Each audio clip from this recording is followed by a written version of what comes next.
When the United States entered World War II in December 1941, its army was far from the global powerhouse we think of today. On the eve of Pearl Harbor, the US Army ranked 17th in the world in size, smaller than Portugal's, with just over 300,000 active duty personnel.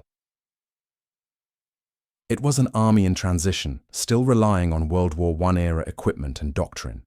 And yet, within 4 years, it would become one of the most powerful and effective military forces in history. But how capable was it really? In 1941, the US Army faced severe shortcomings: limited combat experience, outdated tanks, and a shortage of trained officers. Large-scale maneuvers in Louisiana and the Carolinas that year exposed serious flaws in mobility, communications, and combined arms tactics. When American forces first went into combat in North Africa in late 1942 during Operation Torch, those weaknesses became painfully obvious. The wake-up call came at Kasserine Pass in February 1943. Facing Rommel's Afrika Korps, Green US troops were outmaneuvered, outgunned, and routed. Coordination between infantry, armor, and artillery was poor. Communications broke down. By the end of the battle, the Americans had lost around 6,000 men, along with large amounts of equipment.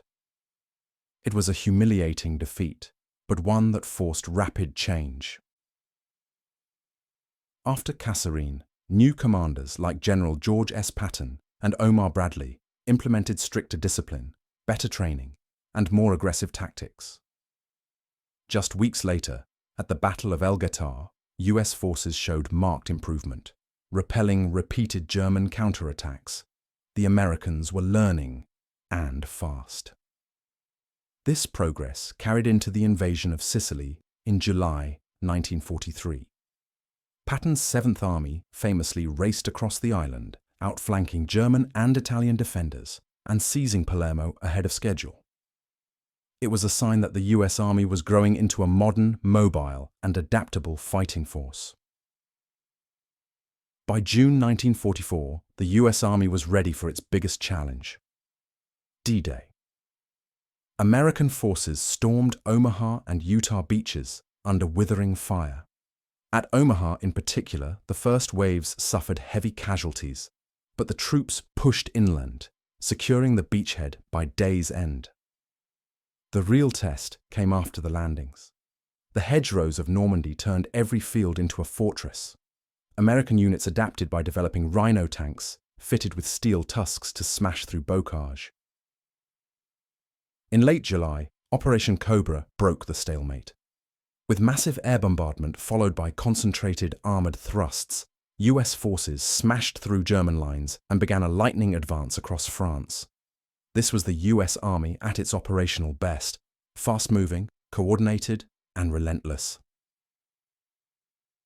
In December 1944, the Germans launched their last major offensive in the West: the Battle of the Bulge. The surprise attack in the Ardennes initially threw American lines into chaos. Towns like St. Vith and Bastogne became isolated pockets of resistance. The 101st Airborne, famously surrounded at Bastogne, refused to surrender, answering German demands with a single word: nuts.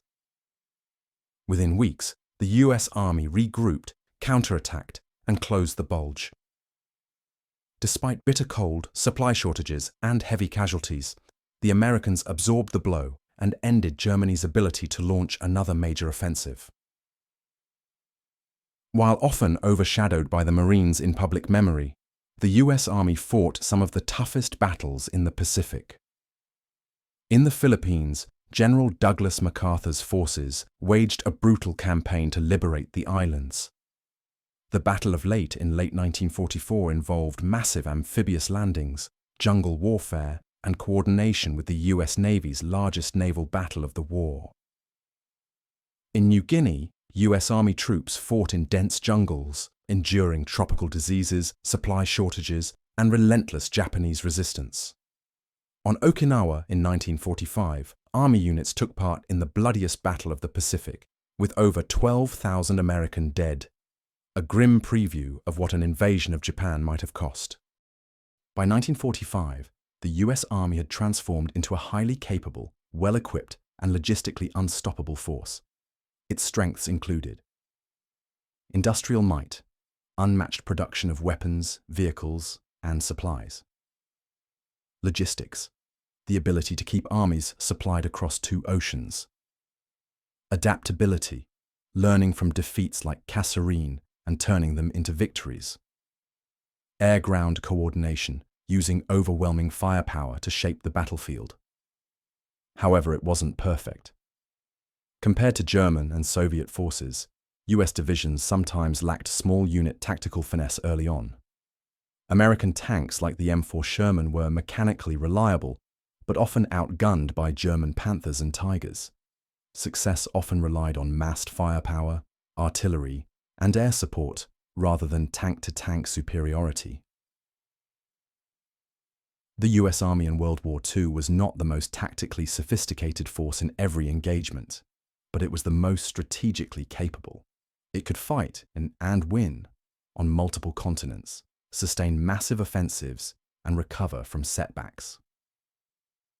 From the humiliation of Kasserine Pass to the breakout at Normandy and the stand at Bastogne, the US Army proved it could learn, adapt, and ultimately dominate. By 1945, it had become one of the most formidable land forces the world had ever seen, and it would remain a global superpower long after the war ended. So what do you think? How capable was the US Army in World War II? Let me know in the comments below, and if you have enjoyed watching this video, then please like, share and subscribe for more analysis of the Second World War.